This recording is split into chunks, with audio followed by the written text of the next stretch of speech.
The sun was just rising over the quiet city streets. Cars passed slowly, people walked quickly to their jobs, eyes on their phones or coffee cups. No one noticed the man lying near the alley at first. He was old, his skin was dark, his beard gray and rough. His clothes were simple, a brown jacket, torn at the elbow, and faded jeans. One of his shoes was missing, his hands were shaking slightly. His name was Mr. Raymond. His face was bruised, his lip cut. Blood had dried on his forehead. He wasn't moving much, just enough to show he was still alive. He wasn't homeless. But today, he looked like it. A few people passed by. One man looked for a second, then kept walking. A woman pulled her child away, whispering, "Don't look." A teenager took a photo and laughed. But then someone stopped. A young girl, maybe 15, wearing a school uniform. She bent down slowly. Her backpack fell to the side. "Sir," she whispered. "Can you hear me?" Mr. Raymond didn't answer. His eyes were open but cloudy. She leaned closer and gently touched his arm. "Why would they do this to you?"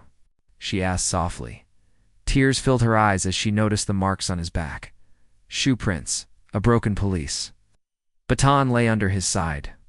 The girl looked around. No one had called for help. She reached into her bag and took out her phone. 4 hours earlier. Night was cold, the wind sharp. Mr. Raymond had just closed the small shop he owned, a quiet bookstore on Maple Street.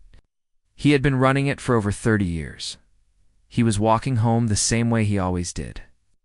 Down 8th Avenue, past the bakery, across from the old train station. That's when he heard the shouting.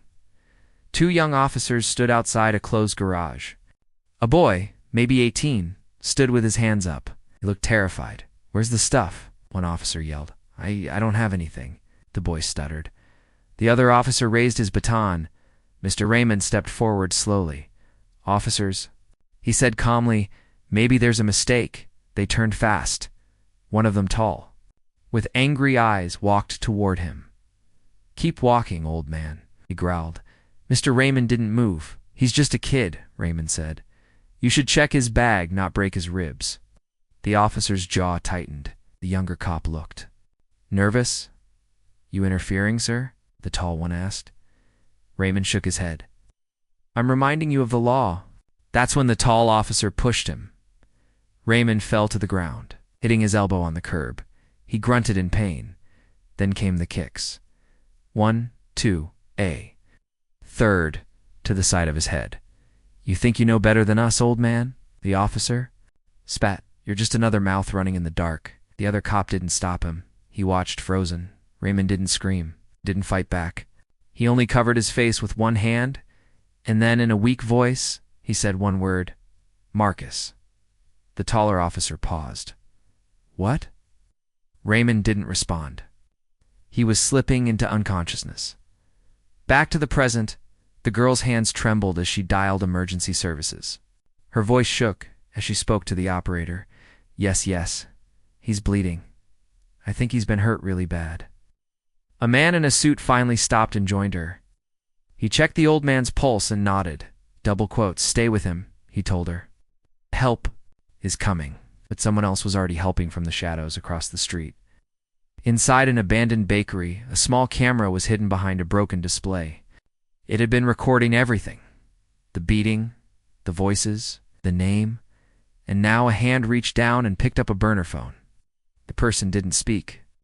They pressed a single button, held it to their ear, and whispered, "He said the name."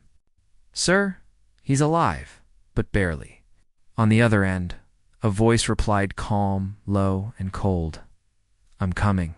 Keep him safe. Watch everyone." The call ended. The man placed the phone back in his pocket and stepped further into the shadows. A soft click sounded. His handgun was loaded and locked. "At the hospital, mister." Raymond was taken to St. Martin's Medical Center. The doctors worked quickly. The nurse who cleaned his wounds noticed something strange. His back had an old scar, a long diagonal cut across his spine. It looked like a military injury. They couldn't find an ID in his pockets. No wallet, no phone. Just a folded photo in his inside jacket, a young soldier standing beside him, smiling. On the back of the photo were the words, "To Dad, I'll always have your 6. Marcus, the nurse, looked around. What thing about this didn't feel normal? She handed the photo to the attending doctor. "This wasn't just a robbery," she whispered. Meanwhile, two officers sat in their patrol car, nervously watching their radios. "You think he's going to talk?" one asked. "Not if he wants to live. But what if someone saw?" The tall officer, the one who had kicked Raymond, just stared at the rearview mirror. He knew something was coming. He just didn't know who. Across the city, at a military training camp 3 states away, a group of soldiers was sparring in a ring. One of them, a man in his 30s, moved fast, too fast. He took down his partner in seconds. A radio buzzed on the bench beside him. He walked over, picked it up. "Marcus," a voice said, "your father's been hurt." There was a long pause. Then, quietly, "Who?" The voice replied, "Local cops. Someone leaked the footage. It looks bad." Marcus didn't say anything for 5 whole seconds. Then he said, "Send me the location." He looked at his partner. "Tell the captain I'm taking leave." Marcus opened his locker. Inside were a few things: combat boots, gloves, a folded American flag, and a sealed envelope marked "in case of emergency." He didn't pack much. He didn't need to. "Back at the hospital, mister." Raymond stirred. His hand moved slightly. The nurse leaned in. "Can you hear me?" His eyes opened just a little. She smiled. "You're safe now." But Mr. Raymond only muttered again. One word. "Marcus." The nurse frowned. She didn't understand, but someone else did, because the moment she stepped outside the room, the camera in the hallway blinked red, and somewhere, not far away, Marcus was already watching. The sky was dark when the train rolled into the city station. It was quiet just before dawn. Only a few passengers stepped off. Most were tired, dragging bags or sipping coffee, but one man walked out with no luggage, no sound, and no expression. He wore a black hoodie, a hat pulled low over his eyes, and steel-toed boots. His beard was short. His body moved like a soldier, steady and sharp. This was Marcus, Mr. Raymond's only son. He didn't look left or right. He didn't stop for a taxi. He just kept walking down the street, like a ghost returning to a city that had forgotten him. Flashback. The phone call just 15 hours ago. Marcus was in a training facility hundreds of miles away. He had been leading a drill with young recruits. His phone buzzed. He never answered calls during missions. But this number, this one he knew. A private voice spoke on the line. "Raymond, your father, he's in the hospital. Beaten bad. Police involved." Marcus didn't ask for details. He only said 5 words. "Send me everything. I'm coming." He packed in silence. No goodbyes, no smiles, just a pair of gloves. A photo of his father and a long black coat he hadn't worn in years. Back in the city, a visit in disguise. Marcus didn't go to the hospital right away. He stopped first at a small barber shop he remembered from years ago. The man who ran it, Mr. Jenkins, used to be his father's friend. "Marcus," Jenkins said, blinking in surprise. "You look like hell, son. I need help," Marcus said. "Close a place to watch." Jenkins gave him a bag, a coat, and keys to the old apartment upstairs. "Your dad. You didn't deserve this," the barber whispered. Marcus nodded but said nothing. He climbed to the upstairs room. The windows gave a full view of the hospital across the street. Perfect.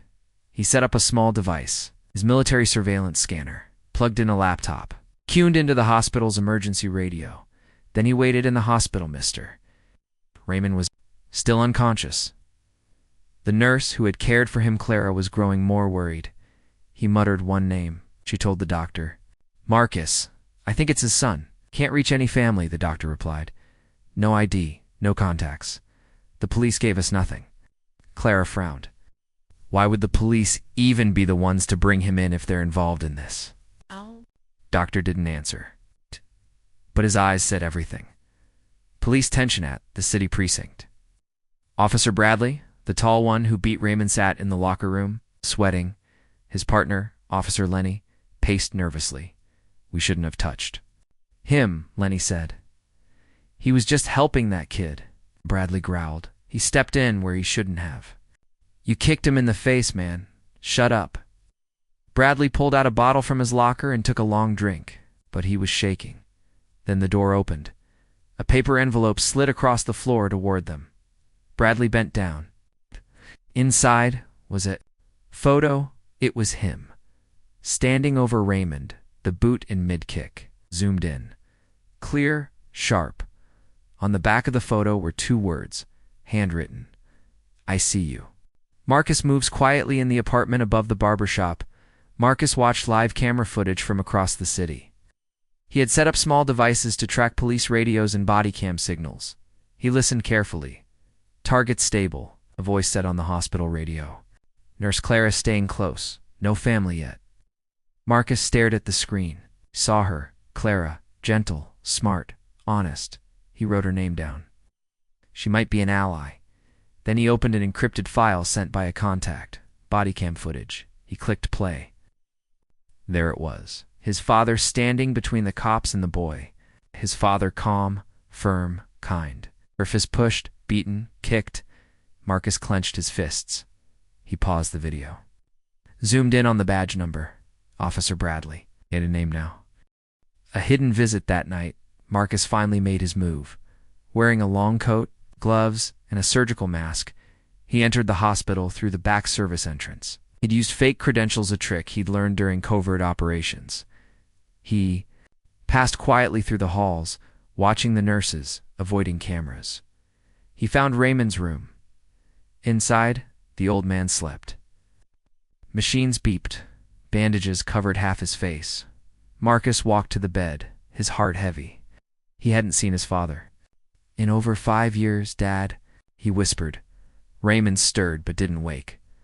Marcus sat down beside him and placed a hand on his father's. I'm here now, he said softly. You're not alone. Suddenly the door opened. Clara stepped in. Marcus stood quickly, eyes sharp. It's okay, she said calmly. I think you're his son, aren't you? Marcus didn't reply. She glanced at the photo still in Raymond's pocket. He nodded once.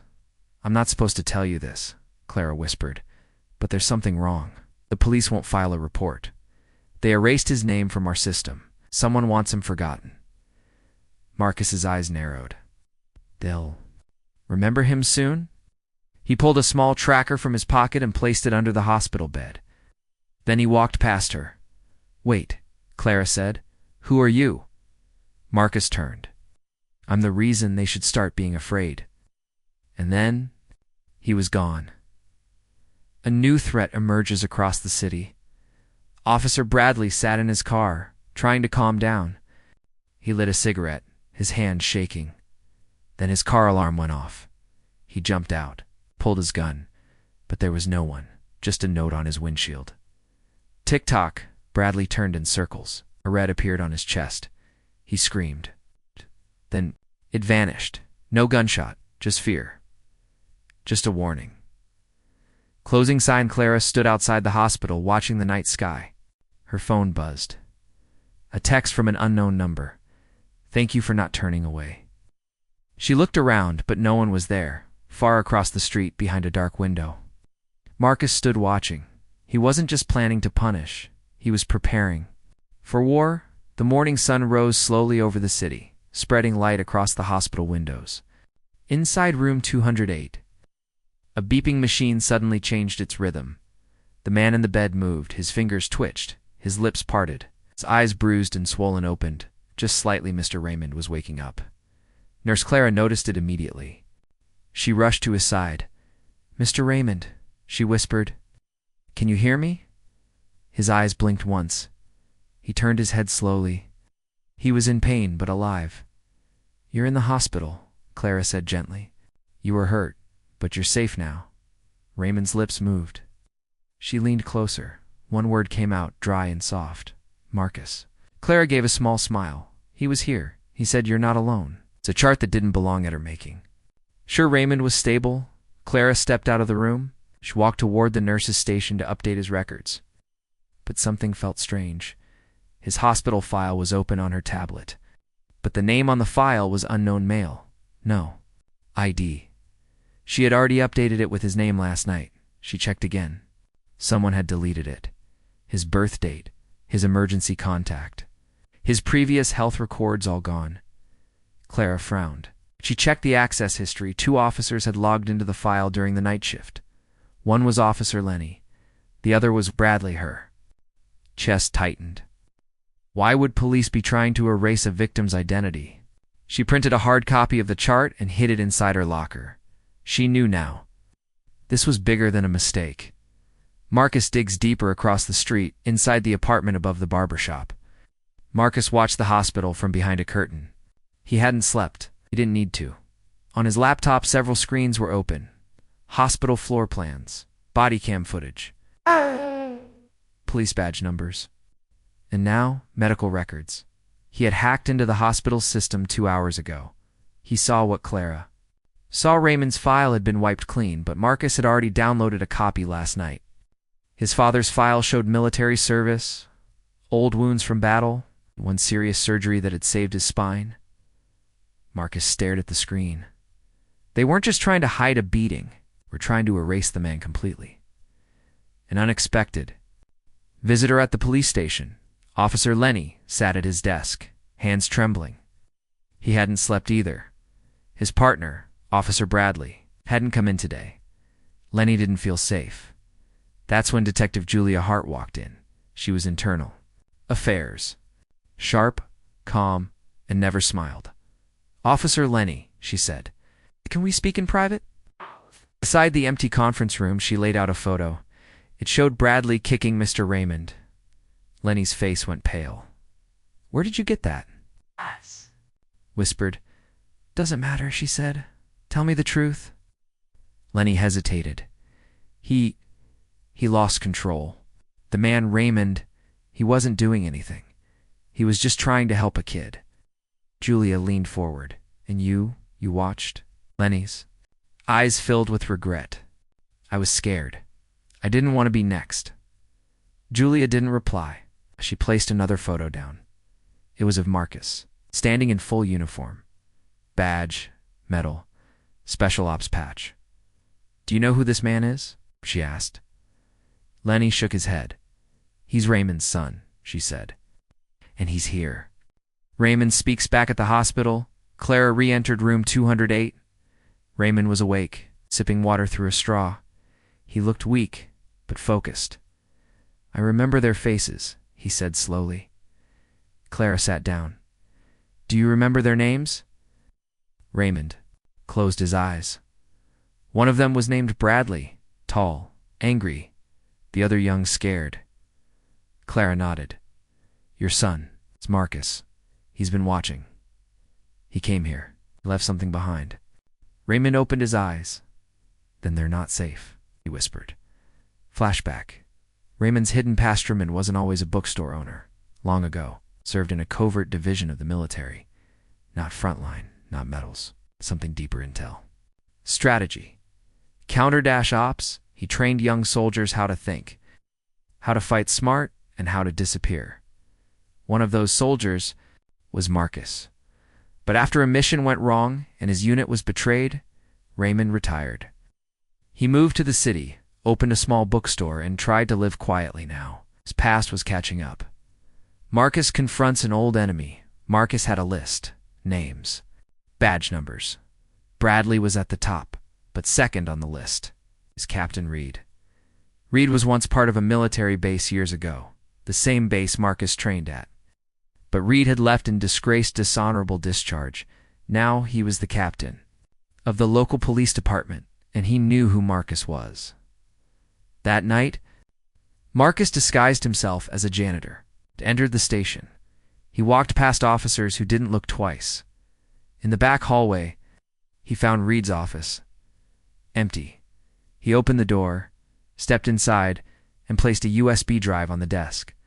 The screen lit up video of the beating, scans of Raymond's deleted file, audio clips, names, faces. He left one message at the end of the video. "This isn't a warning. It's a countdown." Then he walked out, unseen. The city feels the chill. The next morning, Clara found her locker had been opened. Nothing was taken. Except the printed file of Raymond's records. She turned around and found a folded note tucked into her jacket pocket. They know. She gasped and looked around the hallway. Suddenly her phone buzzed. A text. Unknown number. From the file, tell no one. They'll come for you next. Her hands shook. She didn't notice the man watching from the stairwell. Marcus had seen the note before she did, and now he knew Clara was in danger too. Closing scene, broken but breathing that night. Clara entered Raymond's room again. He was sitting up now, looking out the window. She sat beside him. Quietly, you should rest, she said. He shook his head. They tried to erase me, he said, but they forgot something. What's that? Looked at her eyes full of strength. My son remembers everything. Far across the street, Marcus stood in the shadows. Watching, he pulled out his phone. The screen had a countdown. 72 hours, he whispered to himself. 3 days, that's all they have left. The city was waking up, but the shadows hadn't. Gone. Inside the police station, Captain Reed sat at his desk, eyes fixed on the screen. A video was playing the beating of Mr. Raymond. His face was tight with fear, but not from guilt. He was afraid of something bigger. At the end of the video, Marcus's voice played again. This isn't a warning. It's a countdown. 72 hours. Reed leaned back in his chair. He wiped sweat from his forehead. Thought Raymond had disappeared years ago, but now the past had returned. With a soldier's rage, he picked up the phone. Call Officer Bradley. He said, tell him to disappear. Detective Julia's doubts. Detective Julia Hart was never one to trust easily. But the case of Mr. Raymond was different. Something didn't sit right. She had seen many reports, many excuses. But this time reports were missing. Footage was altered. A man's name had been removed from every police system. And then there was Marcus. She looked again at the military record she received. Marcus Raymond. Special Operations. Marcus Raymond. Special Operations. It's highly trained, respected, feared by enemies. Why would someone with that kind of background sneak into a hospital, hack police systems, and threaten a captain, unless something really bad had happened? Walked to the evidence room and asked for the body cam footage again, but the officer at the desk shook his head.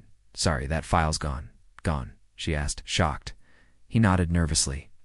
It was erased yesterday by Captain Reed. What? Heart dropped. She didn't say a word.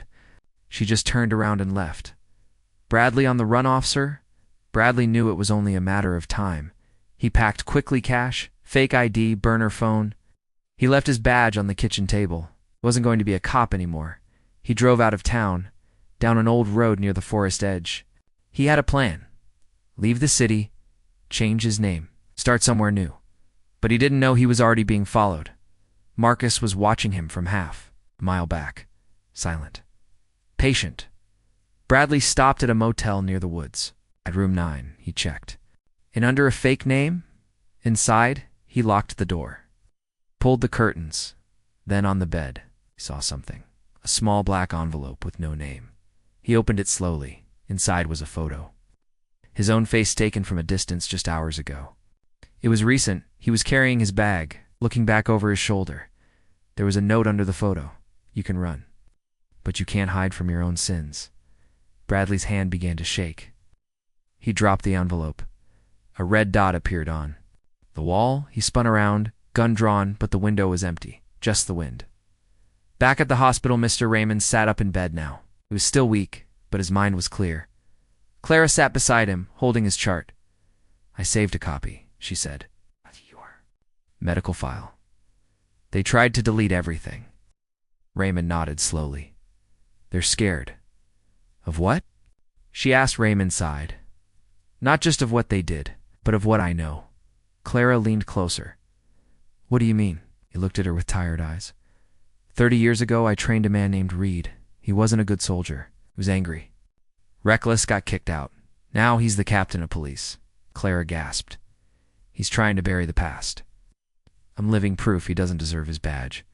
Marcus sends a signal inside his apartment hideout. Marcus watched every camera feed. He saw Bradley leave the city. He saw Reed burning papers at his office. He also saw Julia. She was doing something no other officer was doing, as he sent her a message, not a threat, not a warning, a gift. Inside her locked car, Julia found a small USB in the passenger seat. Taped to it was a note. "You want truth? Press play." She inserted the USB into her laptop. It contained body cam footage, secret police emails. The original report. Raymond tried to file a list of officers who had covered it. Julia leaned back in her chair, stunned. This wasn't just one bad cop. This was a whole system built on silence. Raymond's message that evening. Clara handed Mr. Raymond a small phone. "It was left for you," she said. No name, just the message. "He's watching." Raymond took the phone. A familiar voice came through. "Dad, I'm close. They're scared now." Raymond smiled slightly. "I knew you'd come," Marcus replied. 3 days. Then I'd bring it all down." Raymond's voice was soft but firm. "Make sure they understand. This time we don't walk away." Captain Reed's last move back at the station, Reed received. A call. "The files are out, sir," someone said. "Julia Hart has them." Reed stood up fast. "Then we stop her. Now," he called in 2 trusted officers. Men who owed him favors. "She leaves her apartment at 7 a.m., he said. "Take care of it." Closing scene. The secret room that night. Marcus entered an abandoned warehouse on the edge of the city. Inside was a hidden room, dimly lit, filled with monitors, weapons, and files. This was his war room. On the wall were photos, Officer Bradley, Captain Reed, internal reports, maps of the police department at. The center was a countdown timer, 56:42:15. Marcus looked at it and whispered to himself, "They thought no one would care. They thought he was just an old man. They were wrong." The wind howled through the empty streets just before midnight. Somewhere in the city, a silent figure moved across rooftops. No sound, no hesitation. His name was Marcus Raymond, and tonight, he wasn't just watching tonight. He was about to act. Flashback. The last goodbye, 5 years earlier. Raymond stood on the porch of his bookstore, watching Marcus pack his military bag. "You sure you have to go?" he asked. Marcus zipped the bag slowly. "They need me." "You've given them enough," Raymond said. "Stay, live." But Marcus just looked at him with tired eyes. "I was made for this." Raymond nodded, hiding the sadness. He reached into his coat and handed Marcus a worn photo. It was a picture of the 2 of them from when Marcus was just a kid. They were standing in front of the same bookstore. On the back, Raymond had written, "Come back when the world no longer needs soldiers." Marcus tucked it in his bag and walked away. Present day, First Strike. Marcus had waited long enough. He stood on a rooftop across from the City Police Archives Center, the building where old reports, body cam data, and complaint records were stored. Most of it was digital now, but some files were still printed, boxed, and forgotten. At exactly 2:15 a.m., he dropped down into the alley, silent as a shadow. He picked the lock to the side entrance. In under 30 seconds, inside, it was dark. He knew what he was looking for. The 2016 case report on Officer Reed's cover-up. Case that was buried before anyone could read it. Marcus moved through the building fast. Cameras blinked red, but none of them would work tonight. He had already jammed them in the back room. Under the closed complaint shelf, he'd found the file. Case number 8716, victim, Tyrone Harris. Officer in charge, Reed. Marcus flipped through it. Photos of bruises. A name blacked out. A missing witness report. He knew the pattern. He tucked the file into his bag, pulled out a small device and pressed a button. The sprinkler system activated. Water sprayed through the room, paper soaked, cameras glitched. Evidence vanished. The one file he had, he slipped out the back door just as a patrol car turned the corner. Too late. Clara's warning, at the hospital. Nurse Clara was finishing her shift when she noticed a man in a security uniform standing near her locker. She paused. "Need something?" she asked. He turned slowly. "His name badge," said Miller. But something was wrong. His shoes weren't regulation. His ID tag was crooked. "Just checking the area," he said with a fake smile. Clara nodded, pretending not to worry. Later, as she walked to her car, she saw the same man across the parking lot, this time in civilian clothes. He was following her. She picked up her pace. A text came in. Unknown number. Don't go home, they know. Clara turned and ducked into a nearby diner. She sat at a booth, hands shaking. Suddenly a waitress walked over. "You dropped this," she said, handing Clara a folded napkin. Clara opened it. Inside was a USB and a note. "You're not alone. Stay here until morning. Someone's watching." She looked up, but the waitress was already gone. Julia confronts Reed. Detective Julia Hart wasn't scared anymore. She had seen the proof. The USB Marcus gave her showed Reed deleting reports, threatening witnesses, protecting corrupt cops. She walked straight into his office that morning. "Captain Reed," she said. "We need to talk." Reed looked up, fake calm. "Of course. What's the problem?" She dropped the USB on his desk. "This," she said. "You've been covering crimes for years. I have proof." Reed stared at it for a long moment. Then he leaned back and smiled. "You think this is enough to stop me?" "I think it's enough to start something," she replied. He stood slowly. "Be careful, Hart. You don't want to end up like the others who tried to bring me down." Julia stepped closer. "I'm not like the others, and you forgot one thing." She held up a small photo. It was Marcus's in uniform, standing beside Raymond. She leaned in and whispered, "He's here." Reed's face turned pale. Raymond's regret at the hospital. Raymond looked out the window. The city was still. Too still. He turned to Clara, who had returned from her strange night. "Something's happening," he said. "Marcus is moving." Nodded. "He left this for you." She handed him a note that was left in the nurse's station. It simply said, "Tell the truth. The city deserves to know." Raymond sighed. "Kept quiet for too long. I thought silence would keep us safe." Looked up at her, "But now I see. Silence only helps the wrong people." Marcus's next target inside a parking garage near City Hall. Officer Lenny was trying to get into his car when he heard a soft beep. He looked down. A red laser dot was pointed at his chest. He froze. Then a voice behind him said, "You let him get beaten." Then he turned slowly. Marcus stepped out of the shadows, dressed in black, calm and still. "I didn't touch him," Lenny said quickly. "It was Bradley, I swear." "You watched?" Marcus said. "I didn't know what to do." "You do now?" Marcus tossed him a small device. "Take it to Julia Hart. Every file on that is real. If you hide it, if you lie, I'll come back." Lenny nodded quickly, sweating. Then Marcus vanished like he was never there. The city starts to wake up the next morning. Local news ran a shocking headline. "Corrupt cops?" Evidence leaked on secret police files. Julia had sent everything anonymously. The footage, the files, the timeline. Raymond's name was in the report. So was Reed's. The city began to talk. People whispered. Protesters gathered outside the station. Signs were held high.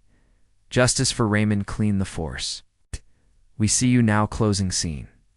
The man in the mirror. Marcus stood in front of a broken mirror inside the warehouse. He looked at his reflection, his eyes tired, his face hard. He wasn't the same man who left 5 years ago. He touched the folded photo in his pocket, his father's bookstore. That old memory. Behind him, on the wall, the countdown ticked. 41 hours, 17 minutes, and 22 seconds, he whispered to himself. "They broke the law. They broke my father. Now I'll break their silence." The news had spread. Mr. Raymond's story was no longer hidden. The video of the beating, the body cam footage, the erased files, everything was now public.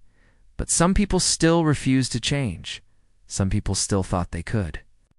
Silence the truth. Captain Reed's anger inside his office. Captain Reed slammed his fist onto the table.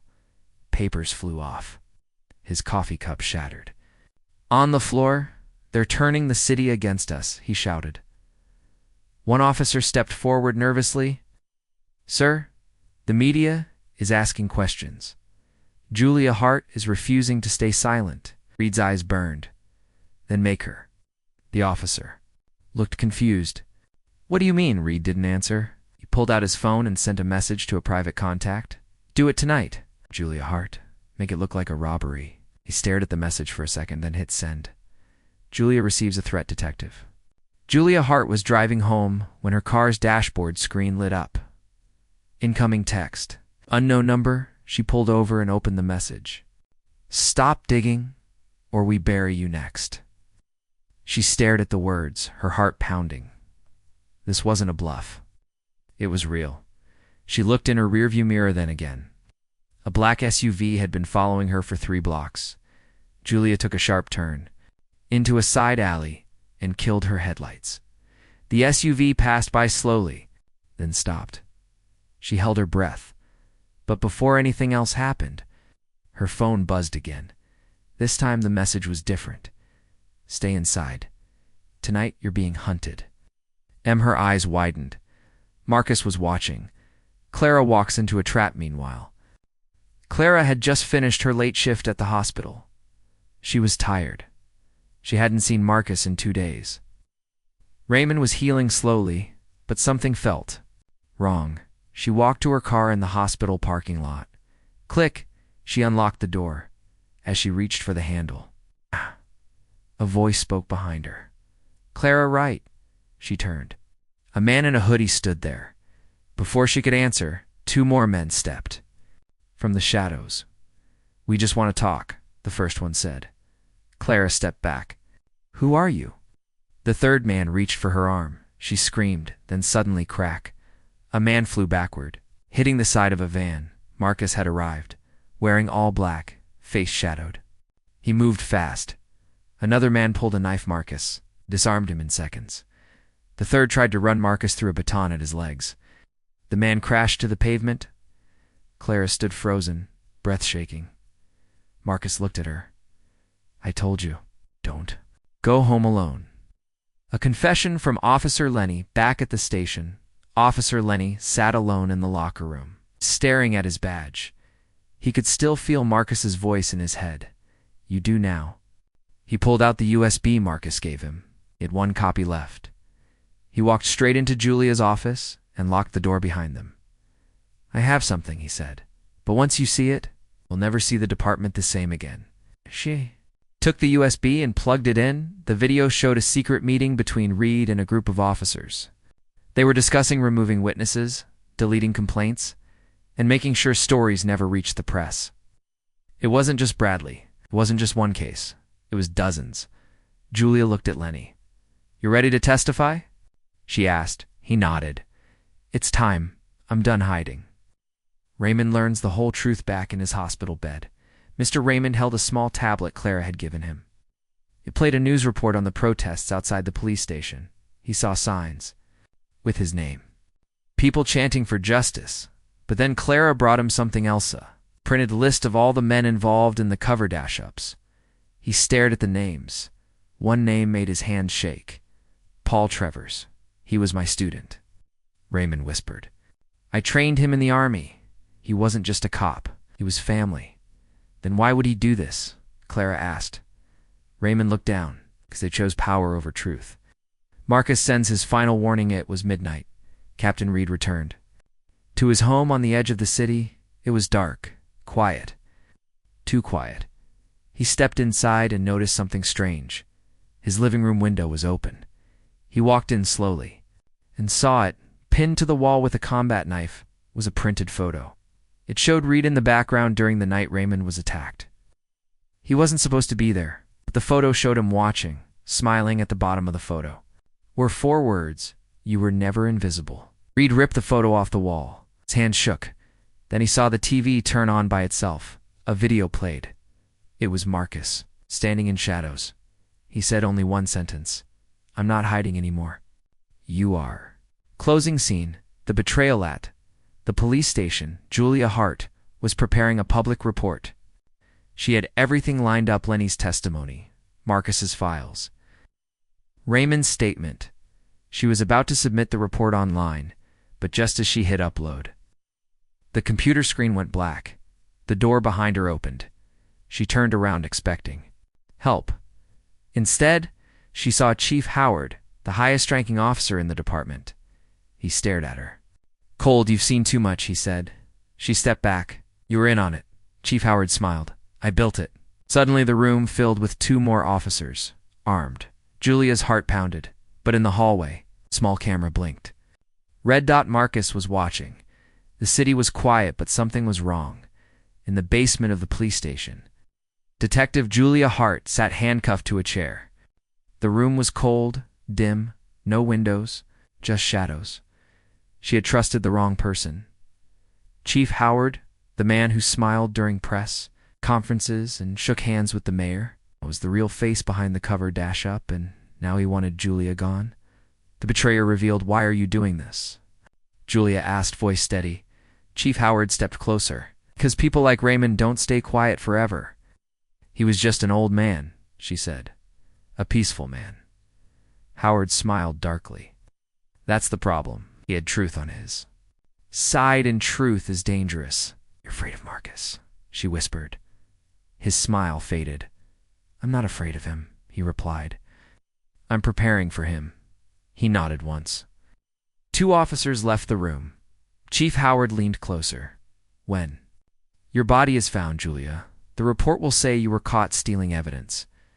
You ran, you fell, case closed.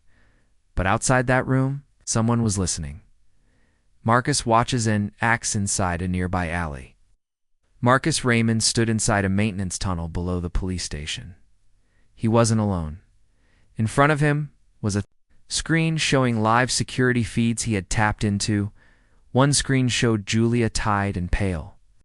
Another showed Chief Howard giving orders to his men. Beside Marcus stood a man with a long coat and gray beard, Mr. Jenkins, the old barber. Jenkins wasn't just a barber, he was once Raymond's spotter during recon missions. "You're sure? You want to go in there alone?" Jenkins asked. Marcus nodded. "This isn't about backup. This is personal."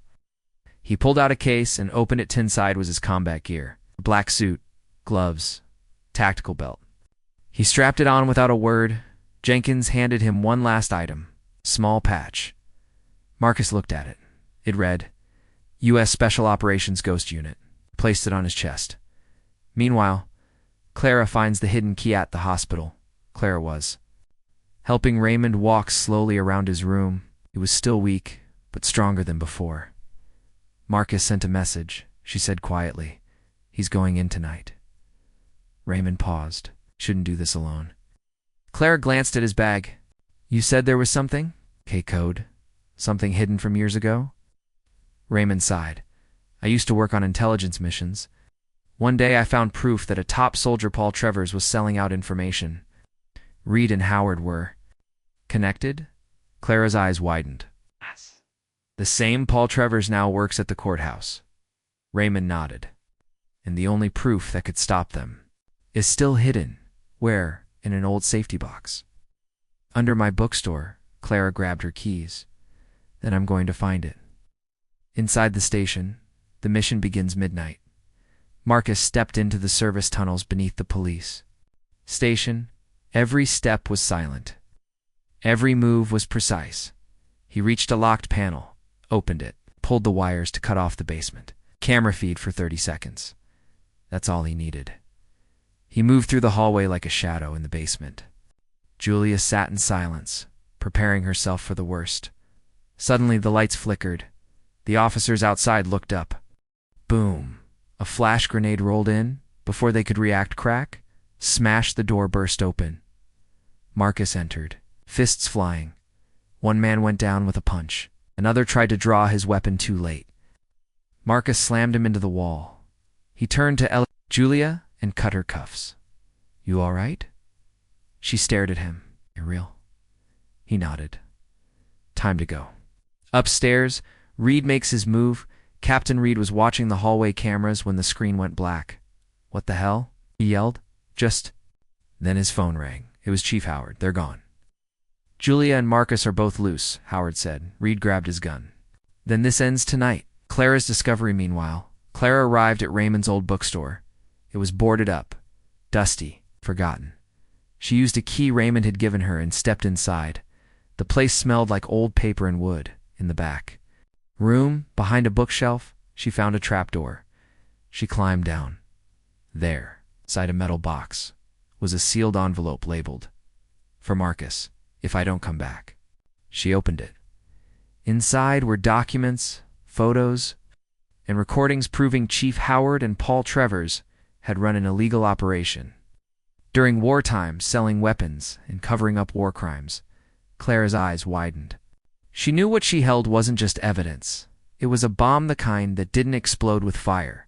But with truth, the escape turns into a fight. Marcus and Julia made it to the upper floor, but the exit was blocked. Reed stood at the door, gun raised. "You never learned when to quit, Raymond," he said coldly. Marcus stared at him. "And you never learned how to be a man." They charged at the same time. Gunshot dash miss.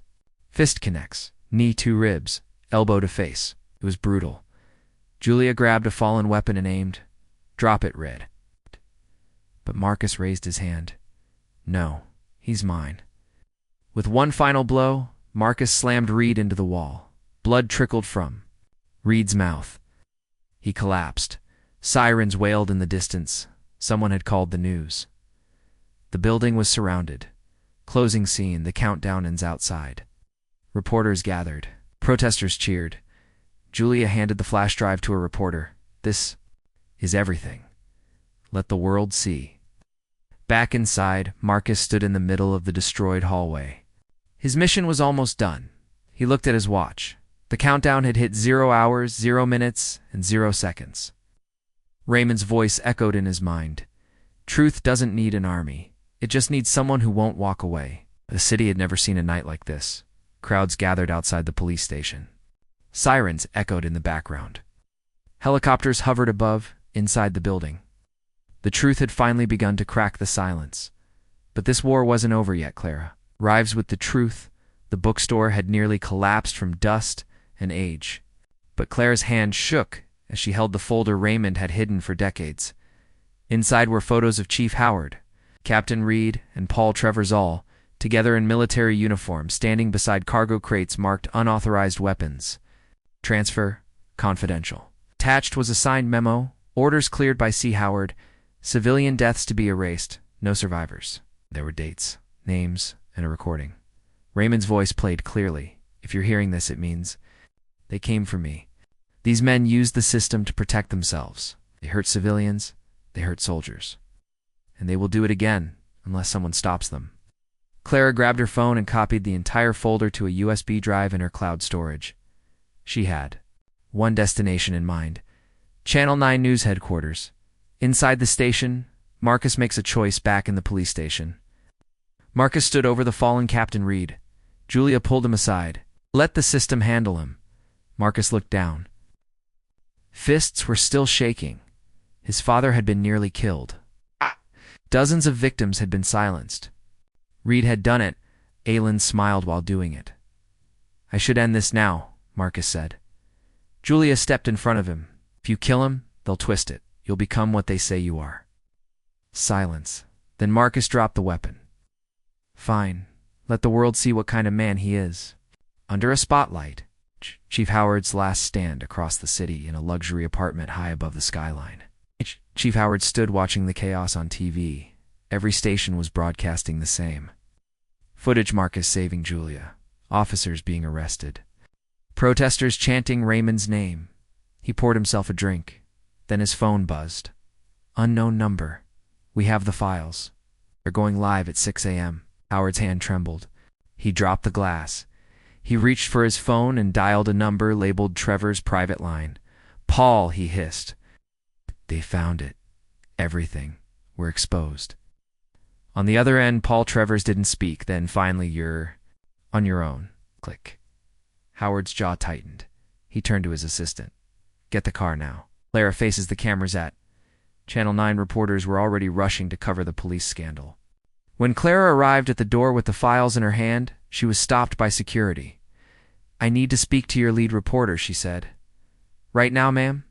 "Do you have an appointment?" She held up the USB.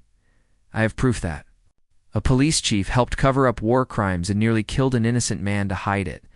5 minutes later, she was sitting in front of 3 anchors and 2 cameramen. The file was uploaded. Footage was reviewed, and then live on air. The city watched as the truth exploded into daylight.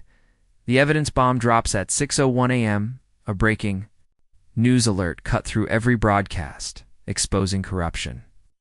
Files link police chief to military crimes and civilian deaths. Screens across the city showed secret recordings, photos of illegal weapon deals. Victim names, Raymond's voice. The internet lit up. Hash. Justice for Raymond trended within minutes. So did hashtag Howard knew and hashtag Marcus was right. People flooded the streets, not with anger this time, but with unity. Raymond watches the truth reset the hospital. Mr. Raymond sat with the TV remote in hand. His hands trembled, but not from weakness. From relief. Clara sat beside him. "You did it," she said softly. "No," Raymond replied.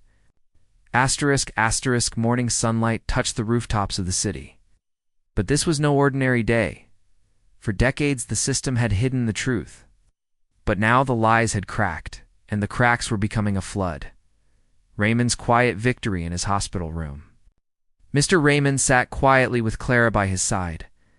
On the TV screen, every major channel now showed his face, not as a victim, not as a man lying on the pavement, but as a hero who stood for the truth. Clara squeezed his hand. "You did it." Raymond shook his head slowly. "No, he did." He looked at the photo on the table. Marcus is in uniform, standing tall beside him. "Howard?" Tries to run far across town. Chief Howard was already in his car, racing toward the private airport beside him. 2 bodyguards remained silent. Howard was sweating. "This all goes away," he mumbled. "I still have friends. I still have money." But then his phone buzzed again. A video. He opened it. It was Marcus, standing in front of a camera, his face calm and steady. "You tried to silence my father. You used your badge to destroy lives. But today, the city sees you. There's no private jet fast enough to escape the truth." Howard's face turned pale. He looked up and saw 2 police cars. Okay. Blocking the airport gate, he slammed the brakes. Too late. Live. Arrest on national TV. Helicopters circled overhead as Howard's black car was surrounded by police. Cameras rolled as officers opened the door and dragged him out in cuffs. One reporter pushed through the crowd. "Do you deny the crimes? Do you still say Mr. Raymond was lying?" Howard didn't answer. He couldn't. The evidence had crushed his lies. He was placed into the police van. Head down behind him, on a massive screen outside the courthouse, his old speeches played. "Their law protects the innocent." Those words only brought shame. Marcus watches from the shadows in a rooftop nearby. Marcus Raymond stood silently, dressed in black. Watching the arrest below, Julia walked up behind him. "You did it," she said. Softly, Marcus nodded. "They'll charge him? They have everything now. He gave it to us?" Marcus turned to leave. "You're not staying?" Julia asked. He paused. "I came here for justice, not fame. Your father will want to see you." Marcus nodded. "Once more, I'll go. But first, there's one more name on the list. Paul Trevor's the ghost behind it all. Paul Trevor's, the man who once trained with Mr. Raymond in the army, had stayed quiet for years. He was the last thread left, the final ghost in the shadows at that moment. He sat in a luxury suite inside the courthouse, sipping coffee, watching the news. He wasn't nervous. He had erased his name from the official records long ago. Nothing linked him to the crimes. Directly, or so he thought, until someone knocked on the door. He opened it, tanned. Froze. Marcus stood there, holding a folder. "This belongs to you," Marcus said, tossing the folder at his feet. Paul opened it slowly. Inside were signed orders, military photos, recording his voice giving instructions to cover up civilian deaths. Paul looked up, trembling. "How did you get this?" Marcus stepped closer. "My father taught me one thing. Every lie leaves a trail." "You left too many." Paul tried to shut the door, but Marcus grabbed his wrist and whispered, "You destroyed men's lives. Now it's your turn to face the truth." From behind Marcus, Julia and 2 federal agents stepped into view. "You're under arrest," Julia said, holding up a warrant. Paul didn't resist. He just sat down, defeated. Raymond meets Marcus again back at the hospital. The door slowly creaked open. Mr. Raymond turned his head, eyes watery. Marcus stood there, still in gear, still silent. But this time, his shoulders were heavier. They looked at each other, no words. At first, then Raymond smiled weakly. "You found them." "I did," Marcus said quietly. "It's over." Raymond reached out a shaking hand. Marcus took it. "You're not just a soldier anymore," Raymond whispered. "You're my son. And you gave this city its voice." Julia's report goes global by the afternoon. Julia Hart stood before cameras at City Hall. Behind her were names. Names of every victim. Names of every officer fired. Arrested or under investigation, she read from her report. This wasn't about one man beaten on the street. This was about years of silence, fear, and hidden pain. Today we end the silence, and tomorrow we rebuild trust one truth at a time. Reporters cheered. Families cried, and across the city, people began to believe again. Closing scene, the letter in a quiet apartment. Marcus sat at a desk. He opened a letter addressed to him, written in shaky handwriting. It was from Raymond. "Dear Marcus, I once told you to come home when the world no longer needed soldiers, but I see now it wasn't the world that needed you. It was me. Thank you for coming back. Not as a fighter, but as my son." Marcus folded the letter and looked out the window. For the first time in years, he felt something he thought was lost: peace. Truth had finally broken through. The people who once mocked Mr. Raymond were now the ones being questioned. The city had seen the truth, but healing would take time. Justice had arrived. But peace was still far away. The city reacts outside the courthouse. Flowers and handwritten signs covered the steps. Messages read, "We believe you, Mr. Raymond. No justice without truth." To the man on the pavement, "We're sorry," Raymond's name had become more than a name. It was now a symbol for every person who had been ignored, silenced, or hurt by those in power. But not everyone. Welcome to the change. Inside a dark garage across the city, a group of former officers sat watching the news. One of them turned off the TV and slammed the remote. "This ain't justice," he growled. "This is revenge. That old man made us look like monsters." Another nodded. "We lost our jobs, our names." A third pulled out a piece of paper. It had Marcus's face printed on it. "He's still out there." Marcus keeps his distance back. In the shadows of the city, Marcus Raymond watched the world he had shaken begin to rebuild. He hadn't returned to the hospital yet. He kept his movements quiet, silent. He didn't stay in one place. Clara found him one afternoon on a rooftop. "You don't have to hide anymore," she said softly. "I'm not hiding," Marcus replied. "I'm watching.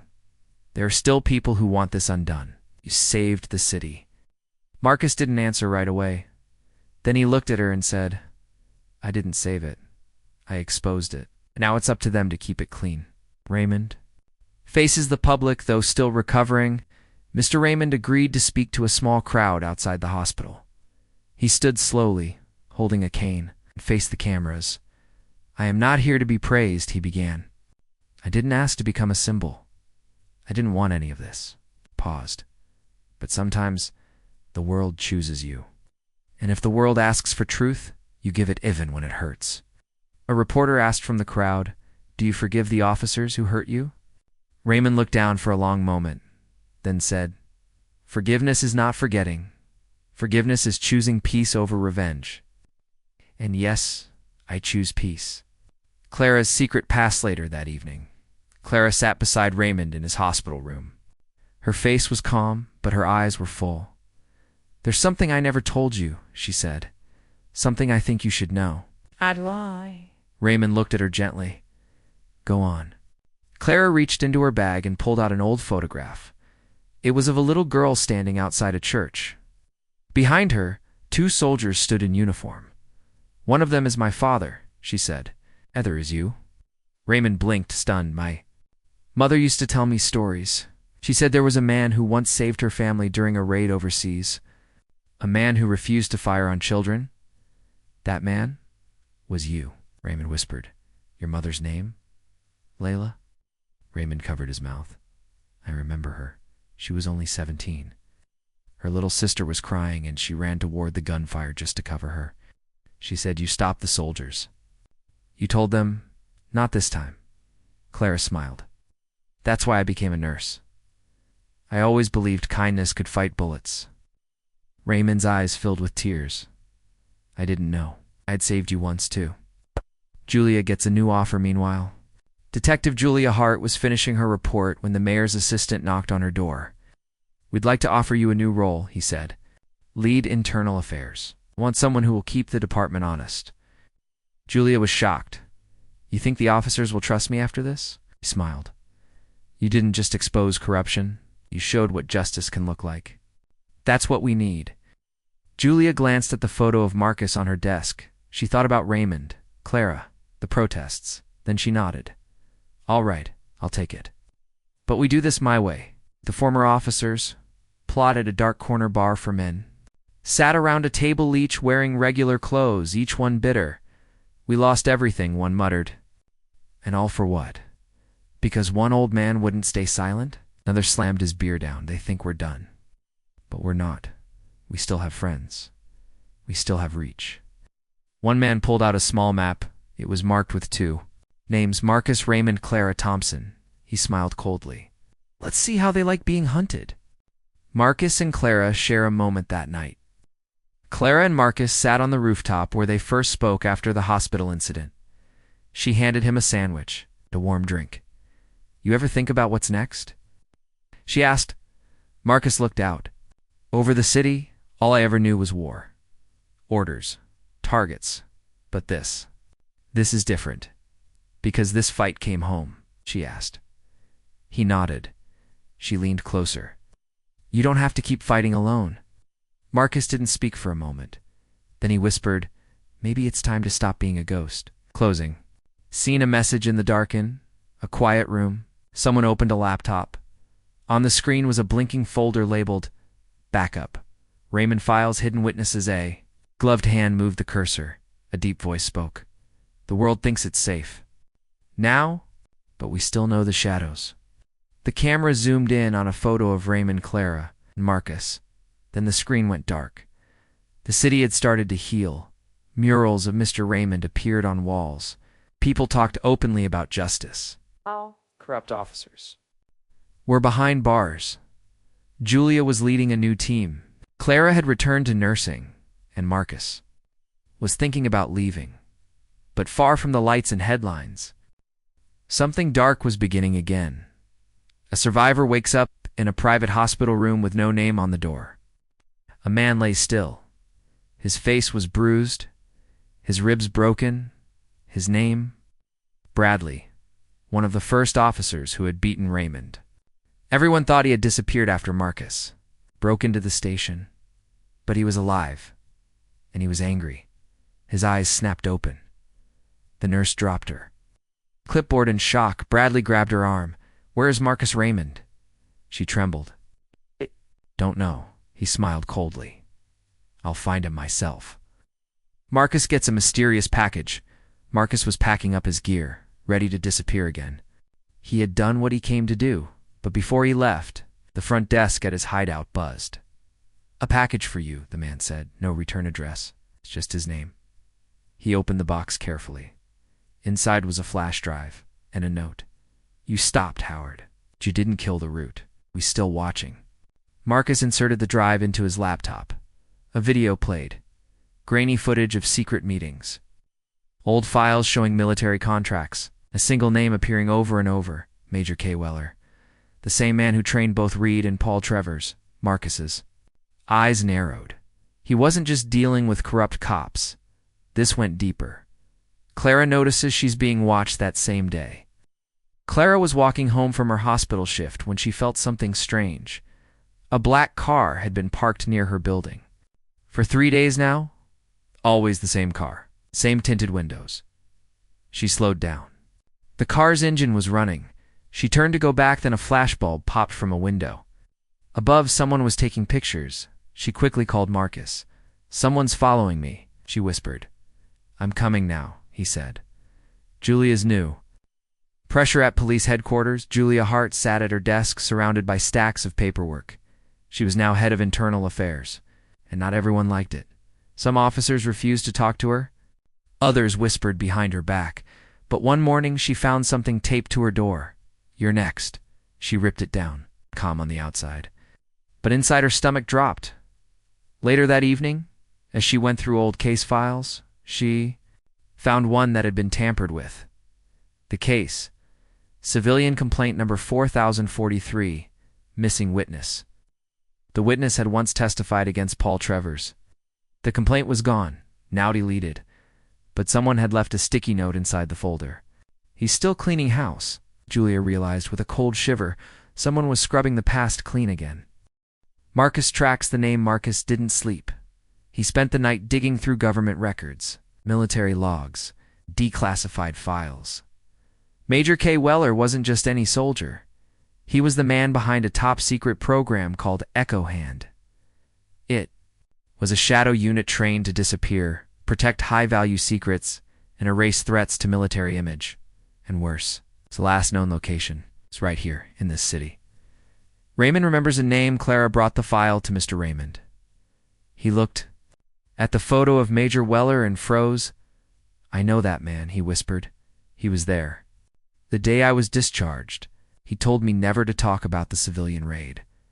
Clara's eyes widened. "Why?" Raymond's hand trembled. "Because I saw something that day. Something they were trying to hide. A warehouse full of stolen weapons. Children used as cover." He took a shaky breath, and Weller was the one giving the orders. The trap begins to close that night. Marcus watched from a distance as Clara left the hospital. He noticed the car again, but this time it moved. He followed it silently. It turned into an alley and parked. Marcus waited. A man stepped out. Not just a follower, a trained agent. Marcus took photos, license plates, and returned to his hideout. He ran the face through a database. The result? James R. Lockwood, ex-Echo Hand operative. The Echo Hand unit wasn't just watching, they were back. Closing scene: a war reignited somewhere in an underground bunker. Major Weller sat across from Paul Trevors.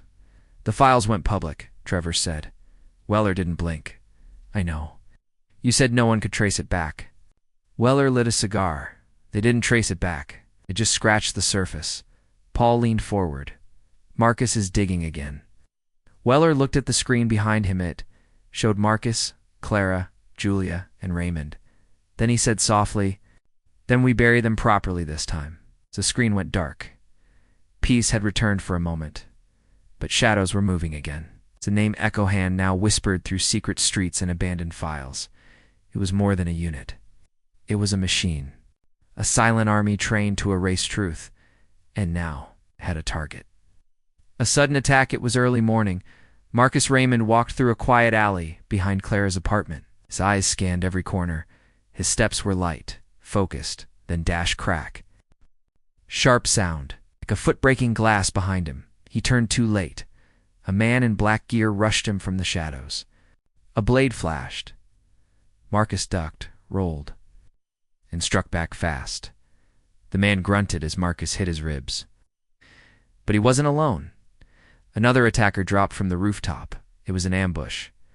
Marcus fought hard, calm, fast, trained.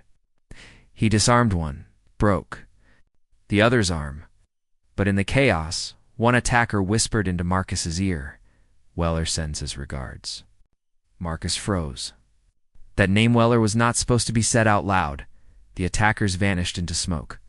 A message was left behind, a bullet casing, engraved with Clara's initials.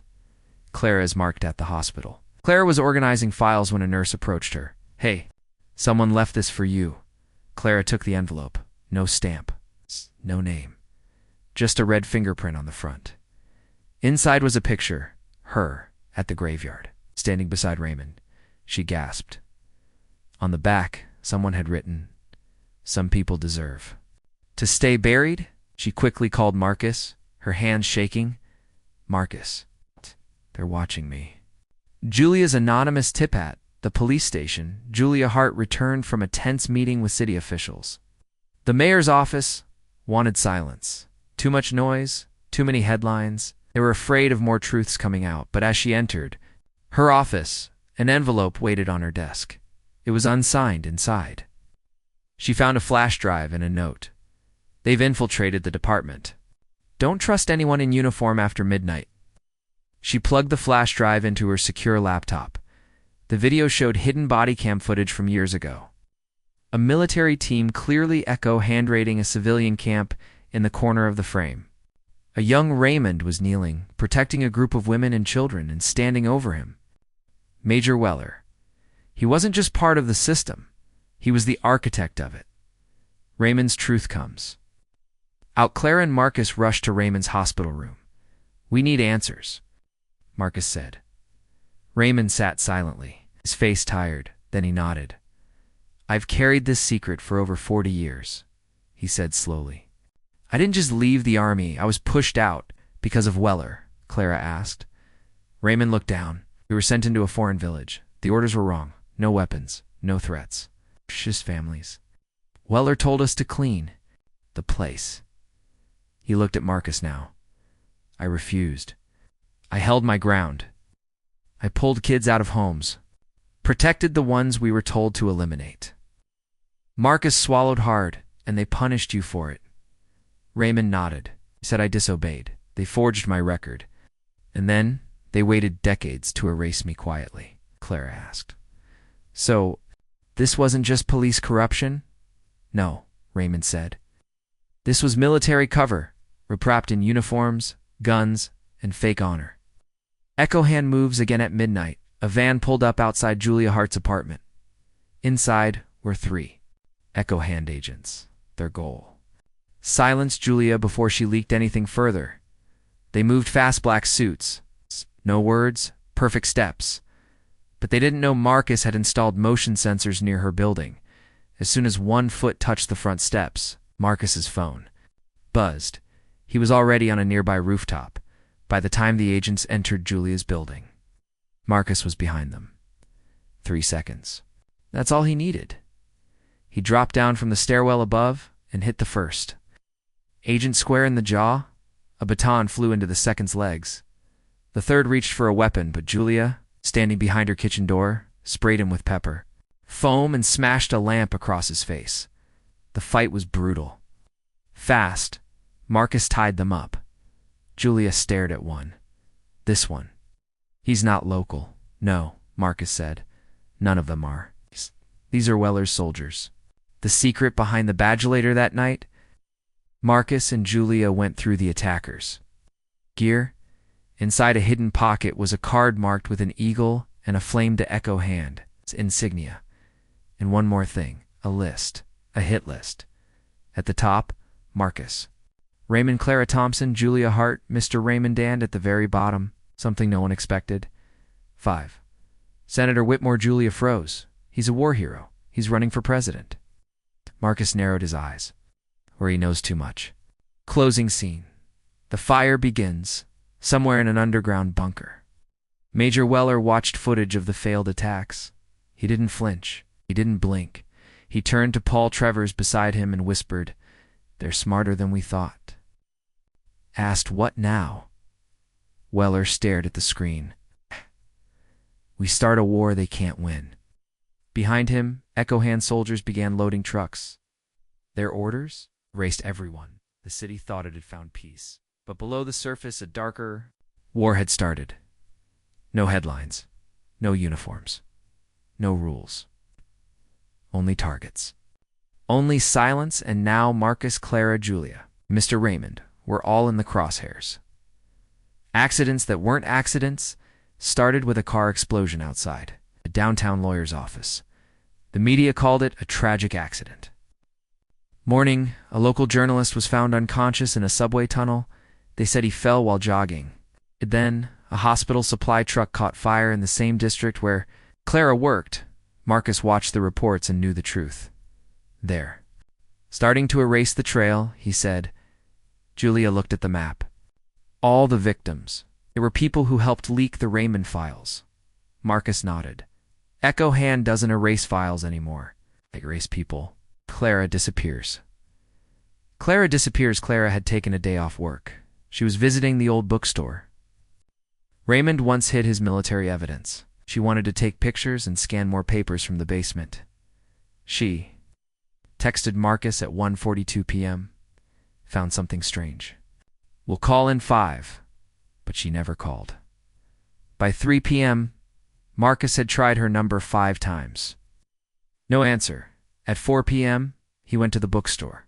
The door was open and lights on. Her bag was still there, but Clara was gone. On the floor lay a broken photo. Raymond, in uniform, holding a child. Marcus knelt and saw a symbol drawn on the back wall, smeared in dust, an eagle burning in flame. Echo Hand had taken her. Raymond's final memory back at the hospital. Marcus stormed into Mr. Raymond's room. "They took Clara," he said. Raymond went pale. "Where?" "I don't know. But I found this." He held up the symbol. Raymond stared at it for a long time, then whispered, "The training camp." "Camp?" Julia asked. Raymond slowly sat up, pain in his eyes. It was buried decades ago. A remote base. No name, no signs. Just barbed wire and silence. "That's where they turned soldiers into shadows." He looked at Marcus. "You were almost sent there once. I pulled strings to stop it. They didn't like that." "Where is it?" Marcus asked. Raymond whispered, "Redfield Valley, deep in the forest. No roads in, only old train lines." Inside the facility, Clara awoke in a cold metal room. No windows, just a steel table. Her wrists were tied. A camera blinked from the corner. She heard footsteps. The door opened. Major Weller stepped in, slow and calm. "You're not a soldier," he said. "You're a nurse, but you carry too many secrets." Clara didn't flinch. "You're scared of people like me. It's people who heal what you try to destroy." Weller smirked. "You think this is about fear?" "No, Clara. This is about control, and right now you have none." He placed a photo on the table. It showed her with Marcus and Raymond and Julia together. "This little family of yours ends tonight."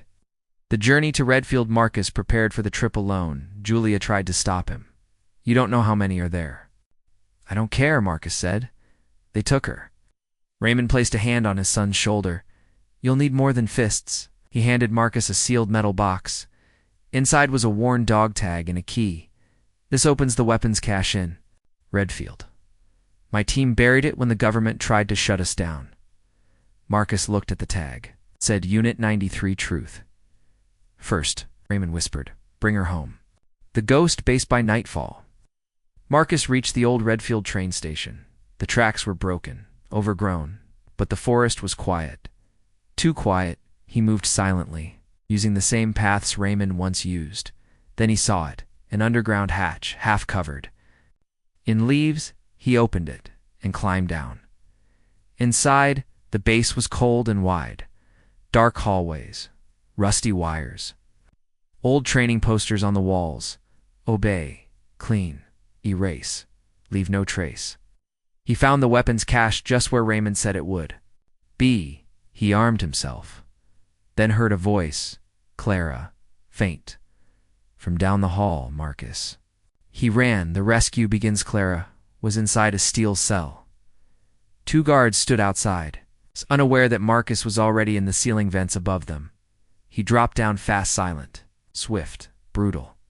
Both men were down in seconds. He opened Clara's cell. She gasped. "You found me?" He pulled her close. "Always." They started to move out, but alarms blared. Weller had known he would come, and now he was waiting. Closing scene. The warning, outside the base. Weller stood with a full squad of Echo Hand soldiers. He looked at the hatch. "They think this is a rescue." He raised his hand, but it's a trap. Behind him, trucks rolled in, and from the back of one, a figure stepped out. Bradley, the officer Marcus, once beat unconscious. Alive, ready, changed. "Let the war begin," Weller said. Redfield Base was no longer a secret. It was a battlefield. It's underground in the steel corridors. Marcus and Clara were trapped. Above them, Major Weller's army was sealing every exit. Time was running out. But Marcus Raymond was not trained to surrender.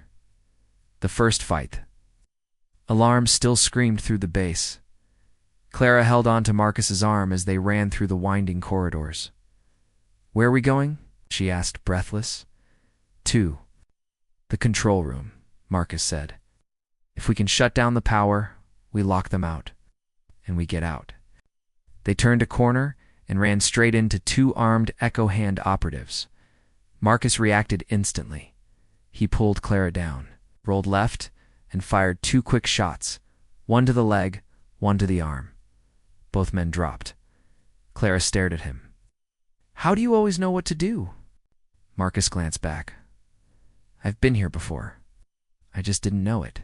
Raymond's decision back at the hospital. Mr. Raymond watched the breaking news. Reporters mentioned a military incident in the forest. No one had the details yet, but Raymond knew. He stood up slowly, ignoring the nurse's protest. "I need a car," he said. Now, the nurse blinked. "Sir, you can't leave. You've just recovered." "I'm not asking," Raymond said. "I'm telling you, my son is in that hellhole, and this time, not staying behind." Julia risks everything at the precinct. Julia Hart barged into the city council meeting. "You have to send backup," she demanded. Echo Hand has gone rogue. Marcus and Clara are in Redfield Valley right now. The mayor looked nervous. "There's no official proof of this so-called operation. We don't send forces to black sites." "Black sites," she snapped. "You know about Redfield?" He didn't respond. Julia slammed a file on the table. "Then let me make it official." Inside the file were the documents from the stolen flash drive. Photos, orders, victim lists. Everything Raymond had hidden, laid bare. The room went silent. The mayor finally nodded. "Send a team." Underground as inside Redfield, Marcus and Clara reached the control room. Dust covered everything. Terminals blinked red. Screens flickered with static. He plugged in the USB Raymond gave him. "Come on. Come on," Marcus muttered. Clara watched the screen flash. System override accepted. The doors to the surface locked. Lights shut down. Power dropped across half the base. Marcus smiled. That'll slow them down.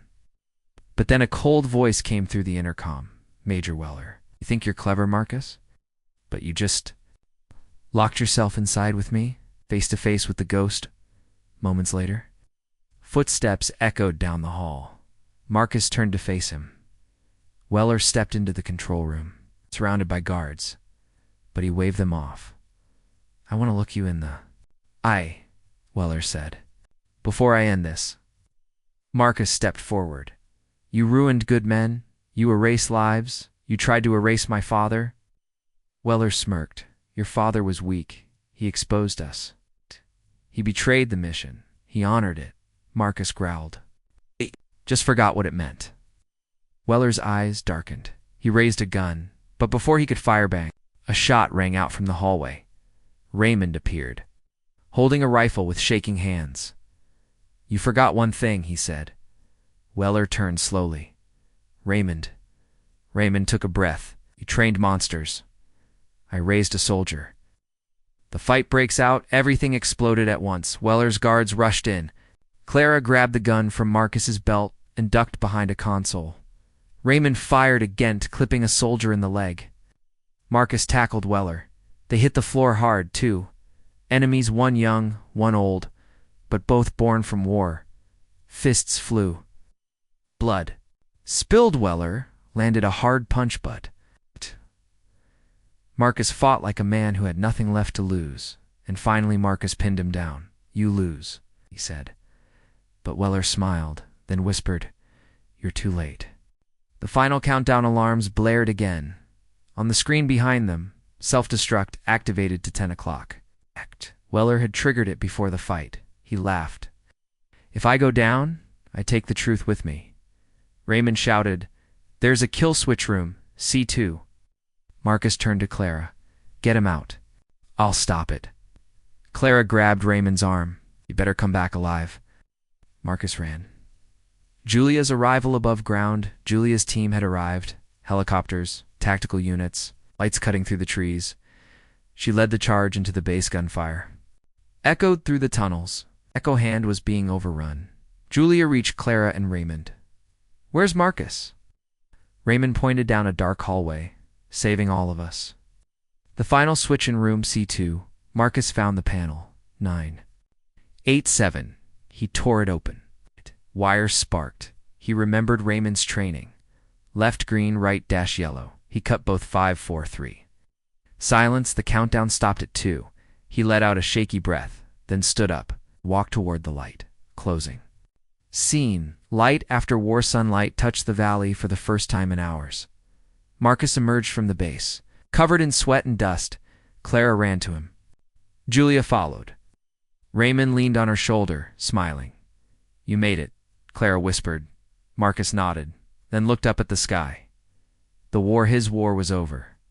The war at Redfield was over. But some battles aren't fought with bullets. They're fought in courtrooms, in the public eye, and in the heart, where pain doesn't fade so easily. Now, it was time to face the truth. All of it. The trial of Major Weller 3 weeks after the rescue. The world watched as Major Weller sat in handcuffs inside a military courtroom. His face was calm, cold, unapologetic. Julia Hart sat beside federal investigators, presenting evidence. Pulled from Redfield Base, orders to erase civilians' training logs for Echo Hand recordings of Weller mocking the Constitution. A recording played for the court. The public doesn't need truth. They need order. We decide what survives. Gasps filled the courtroom. Marcus watched from the back row, his jaw clenched. Weller glanced at him just once, but Marcus didn't blink. Raymond stands in the light in the 4th day of the trial. Judge called Mr. Raymond to the stand. He walked slowly, but proudly. The courtroom fell silent. "I was told to stay silent for decades," he began. Told that honor meant obedience, that truth was a threat. He held up a medal, rusted and old. "This was given to me for service. But the moment I questioned the wrong man, they took everything else." He looked at Weller. "Honor isn't silence. It's sacrifice." The judge asked, "Mr. Raymond, what do you want from this court?" Raymond replied, "I want my name back. I want the names of every man you erased restored. I want peace for those who never got to speak." Marcus refuses a medal. The media swarmed Marcus. "Will you take the Medal of Valor?" a reporter asked. "The president wants to honor you." Marcus looked at the cameras. "No." Gasps again. He continued, "I didn't do this for awards. I did this because my father was beaten in the street, not for breaking the law, but for daring to survive. Give the medals to the men who died in silence." He turned and walked away. Raymond smiled from the sidelines. "That's my boy," he whispered. Clara's clinic weeks later. Clara opened a small clinic in the heart of the city named Raymond House for healing and honor. It offered free care to veterans, the homeless, and survivors of police abuse. People lined up outside. One day, as Clara was closing up, she found Marcus waiting by the door. "You've built all this in a month?" he asked. She smiled. "You destroyed a secret army in one day." "I just used paper and paint." He handed her a small box. Inside was a folded note and his father's dog tag. "This belongs here," he said. "With the ones still fighting?" Julia's final file ate one night. While Julia Hart was organizing old evidence boxes, she found a folder that didn't belong. Inside were blueprints, plans for a second Echo Hand base in another state. At the bottom, a signature, Weller, and a list of agents. Some still active. Julia picked up the phone. "We have a problem. Public apology." The mayor stood before the city. Behind him, Mr. Raymond and Clara. "The city failed you," he said. "We looked away. We stayed quiet. But today, we speak truth." A plaque was revealed, engraved with the names of 34 erased veterans, including Mr. Raymond. Crowds clapped. Some cried. Marcus stood at the back. No cameras, just silence. He didn't need applause. He had what he came for. Raymond and Marcus's father. In sun later that night, Marcus and Raymond sat on a bench under the stars. Neither spoke at first. Then Raymond said, "You're still carrying something heavy." Marcus nodded. "It's hard to let go of a fight, even when it's over." Raymond looked at him. "Then maybe it's time to start a new kind of mission." Marcus raised an eyebrow. "Like what?" Raymond smiled. "Live." Closing scene. A new sunrise the next morning. Marcus stood outside Raymond's house with Clara. The city was waking up. For the first time, Marcus wasn't looking over his shoulder. He wasn't waiting for a gunshot or a shadow. He just stood still. Clara touched his hand. "You're staying, right?" He looked at her, then nodded. "Yeah, I think I'm finally home." Justice had come, but some shadows don't vanish. They hide deeper. And wait. Just when everyone thought the fight was over, the truth revealed one final chapter. Julia's discovery in the middle of the night? Detective Julia Hart couldn't sleep. That last folder she found marked. Phase 2 wouldn't leave her mind. She opened the file again. Inside were flight logs, payment transfers, and a chilling message scribbled on the edge of a report. The program survives. A new handler has taken over. She zoomed in on a blurry security cam image taken weeks ago.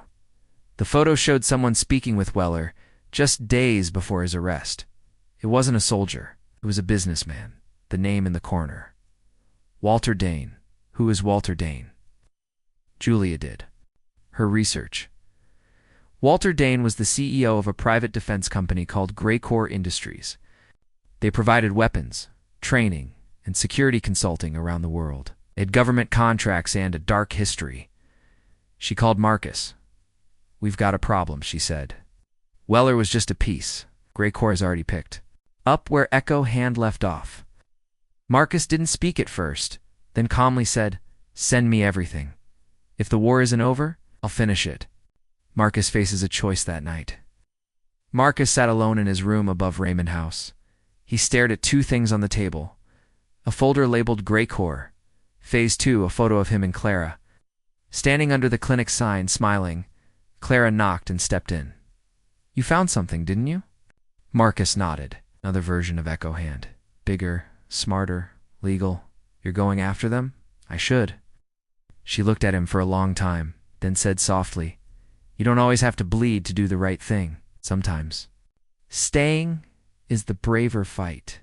Raymond's final speech. The city invited Mr. Raymond to speak at the opening of a new Veteran Truth Memorial. He stood in front of hundreds old soldiers, young cadets, families. "I was once told my story didn't matter," he began, "that the truth was too dangerous." He held up his cane and pointed to the stone behind him. On it were engraved the names of soldiers who had been buried by silence. "But today, I stand in the light because my son didn't let me be forgotten."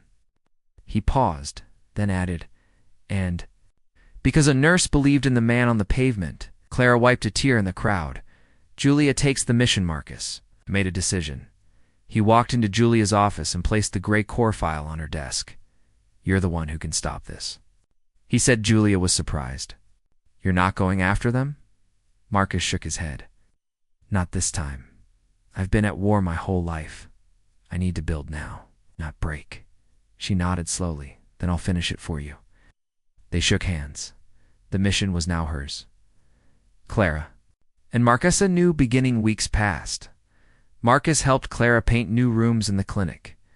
He repaired the front steps, built new shelves, cleaned the rooftop garden. One afternoon, as they watched the sunset, Clara said, "You're different now." Marcus smiled. "I feel different. No more shadows. It's only when I walk beside you." She leaned on his shoulder. No words were needed. A letter from the past. One morning, Marcus received a letter in the mail. It had no return address. Inside was a photo. It showed a young Ramung in uniform standing beside a man Marcus didn't recognize. On the back it simply read, "Some truths are never erased. A friend." He showed the photo to Raymond. Raymond stared at it for a long time. "That's him," he whispered. That's the officer who refused to shoot when I said stop. He saved me too. Who was he? Raymond smiled sadly. Another soldier. Who chose honor over orders, like you. One last visit before the story truly ended, and Marcus took a walk alone. He returned to the park bench, where his father was once beaten. It was empty now. Peaceful. He sat down and looked around. A young boy walked past and pointed at him. Hey, you're the soldier from the news. Marcus just smiled. Not anymore. The boy paused. My grandpa said you're a hero, Marcus replied.